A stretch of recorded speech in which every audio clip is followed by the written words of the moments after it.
प्रेरणास्पद कथाएं YouTube channel पर मैं धनंजय जैन आप सभी का हार्दिक अभिवादन करता हूं। छोटी सी कहानी डीजे की जुबानी।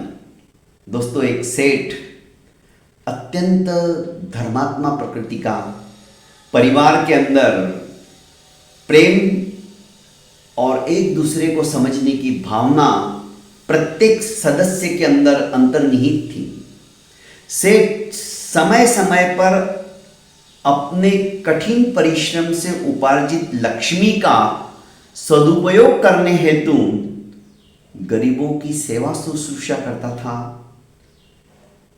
जो व्याधिग्रस्त है पर इलाज के लिए उनके पास पैसा नहीं है, ऐसे लोगों को सपोर्ट देता था और उनका इलाज अपनी तरफ से करवा देता था।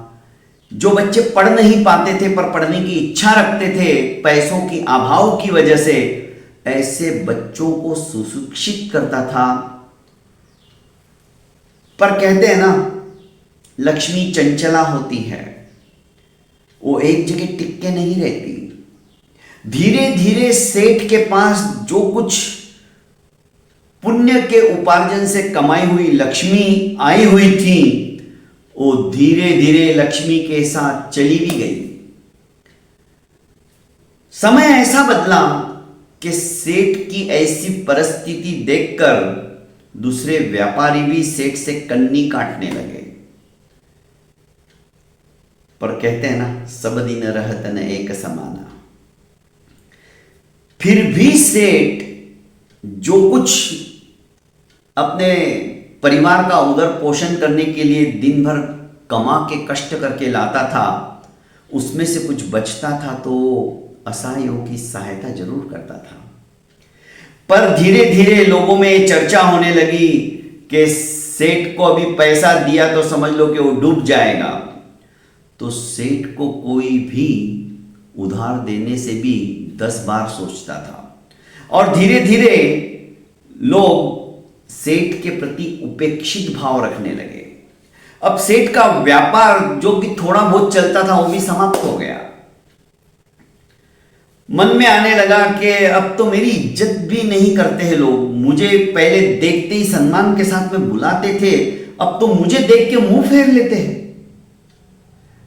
ऐसी जिंदगी जीने से क्या फायदा, मर जाना अच्छा। ऐसे विचार करते करते सेठ सो गया। रात को लक्ष्मी जी सपने में आई और कहने लगी, सेठ तुम इतने जल्दी हताश और निराश हो गए। सेठ ने कहा, जब से आप मुझे छोड़ के चली गई मेरी यह हालत हो गई, पर कोई बात नहीं, मैं हिम्मत नहीं हारा हूं।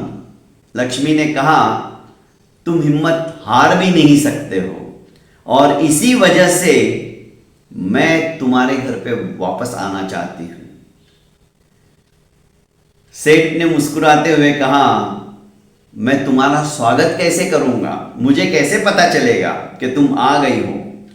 सवेरे मैं एक 16 साल की कन्या का रूप धारण करके आऊंगी और जैसे ही तुम्हारे दरवाजे के अंदर प्रवेश किया, मुझे भी मेरी गलती की सजा मिलनी चाहिए, क्योंकि ऐसा अच्छा परिवार छोड़ के मैं भी मोहांध होकर किसी और के पास चली गई, पर मैं वहां ज्यादा देर तक टिक नहीं पाई। तुम्हारे यहां पर इतने वर्षों से मैं इसीलिए टिकी रही क्योंकि तुम्हारे घर परिवार के अंदर स्नेह है, प्रेम है, एक दूसरे को समझने की भावना है। तुम एक दूसरे का आदर करते हो, गरीबों की सेवा करते हो। तुम्हारे जीवन के अंदर कूट कूट कर अच्छाइयां भरी पड़ी है। तो मैं ज्यादा देर तक बाहर नहीं रुक पाई और वापस आ गई, पर इसकी सजा मुझे मिलनी चाहिए। इसलिए तुम जैसे ही मैं उस कन्या के रूप में प्रवेश करूं, मेरे सर पर एक धीरे से डंडा मारना, मैं सोने की मूर्ति में परिणित हो जाऊंगी।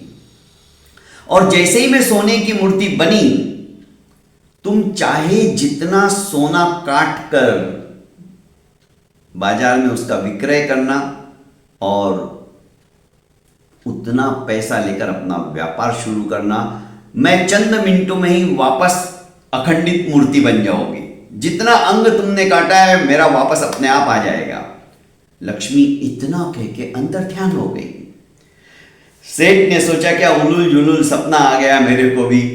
पर जैसे ही सेठ सवेरे उठा, नित्य कर्मों से निवृत्त होकर पूजा पाठ वगैरह अपना समाप्त करके जैसे ही वो दरवाजे के ऊपर पहुंचा तो एक सुंदर सी कन्या उसके घर के अंदर प्रवेश करती हुई उसे दिखाई दी। सेठ को सपना याद आ गया। उसने बाजू में ही पड़ा हुआ डंडा लिया और धीरे से उस कन्या के सर पे मार दिया। जैसा सपना था वैसा ही हुआ। कन्या सोने की मूर्ति के अंदर परिणित हो गई।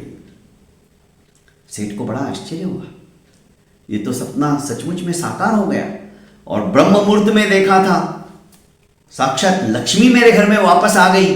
सेठ की खुशी का पारावार नहीं रहा। पर उसने सोचा कि मेरे कर्म हैं, मैं अच्छे कर्म करता चला जाऊं और बस मैं जैसा पहले था मैं वैसा ही रहूं, मुझे कोई लालच नहीं, मेरे परिवार के अंदर ऐसा ही प्रेम बरकरार रहे। सेठ ने उस मूर्ति को उठाकर अपने एक सुंदर से मंदिर वाले कक्ष में जाकर रख दी। इधर जैसे ही डंडा मारा था उस कन्या को, पड़ोस के व्यक्ति ने देख लिया और जैसे ही वो स्वर्ण की मूर्ति में परिणित हो गई, इसके भी मन में लालसा जागृत हो गई। इसने सोचा अब मैं क्या करूं, यदि डंडा मारने से इस तरह से सोने की मूर्ति बन जाती है लड़की तो इससे बढ़कर और क्या होगा। अपने घर आया और अड़ोसी पड़ोसियों की लड़कियों को मेरे यहाँ पर पूजा करनी है आमंत्रण दे के आया। और जैसे जैसे एक एक लड़की आती हो डंडा सर पे मारने लगा। चंद मिनटों में ही यह बात आग की तरह फैल गई कि हमारी बेटियों को ये मार रहा है। घर पे बुला के पूजा का बहाना करके पुलिसकर्मी आए और उस पड़ोसी को गिरफ्तार करके लेके गए। जब राजा के पास पहुंचे तो राजा ने कहा कि तुम इस तरह से क्यों कर रहे हो। तो इसने उस सेठ का नाम बताया कि सेठ ने भी ऐसा ही किया और वो सोने की मूर्ति के अंदर परिणित हो गई लड़की। सेठ को बुलाया गया। सेठ हृदय का भी साफ था, निश्चल स्वभाव उसका। उसने कहा हाँ, मेरे सपने के अंदर साक्षात लक्ष्मी आई थी और उन्होंने मुझे ऐसा कहा, इसलिए मैंने ऐसा किया, आप चलकर देख सकते हो। राजा स्वयं आया और देखा और जैसे ही उसने मूर्ति का एक हाथ काट के राजा को समर्पित के तत्क्षण दोबारा वापस वही हाथ आ गया। राजा ने कहा कि तुम बहुत अच्छे इंसान हो, इसलिए लक्ष्मी भी तुम्हारे यहाँ पर अपने पैर जमाए रखना चाहती है और आज से तुम मेरी इस नगरी के नगर सेठ हो। जी खोल के तुम दान धर्म और पुण्य करते जाओ, जब भाग्य से तुम्हें ऐसी लक्ष्मी प्राप्त हुई है। और लक्ष्मी उसी को प्राप्त होती है जिनके इरादे अच्छे होते हैं, जिनके कर्म नेक होते हैं, जो किसी का अहित और बुरा नहीं सोचते हैं। राजा गदगद हो गया था और इसको सजा दी कि मूर्ख पड़ोसी, तुझे इतनी भी अक्ल नहीं है। अरे कुछ सोच समझ के कोई भी काम करना चाहिए, देखा देखी नहीं करना चाहिए। उसने किया तो मैं भी कर लूं, ऐसे करने के अंदर नुकसान ही होता है, फायदा कुछ नहीं होता है। अरे सीखना है तो कुछ अच्छी चीजें सीखो, अच्छी बातें ग्रहण करो। एक शब्द पूछ लिया होता तो सेठ तुम्हें भी बता देता, पर तुमने ऐसा नहीं किया और पूरे गली मोहल्ले की लड़कियों को तुमने मार मार के बेचारियों का सर फोड़ दिया। इसकी सजा तुम्हें जरूर मिलेगी। और उसको 6 महीने के लिए काल कोठड़ी के अंदर ठूंस दिया।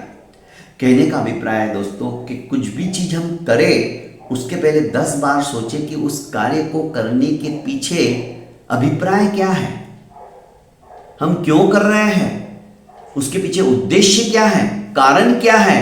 यदि ये सोच के हम करेंगे तो अवश्य में हम कभी भी भटकेंगे नहीं और कोई भी गलत काम हम नहीं करेंगे। बहुत बहुत धन्यवाद दोस्तों। प्रेरणास्पद कथा यूट्यूब चैनल को लाइक कीजिए, शेयर कीजिए और सब्सक्राइब करके अपनों को ज़्यादा से ज़्यादा फॉरवर्ड कीजिए और कमेंट बॉक्स में अपना अभिमत अभिव्यक्त करना मत भूलिए। बहुत बहुत धन्यवाद।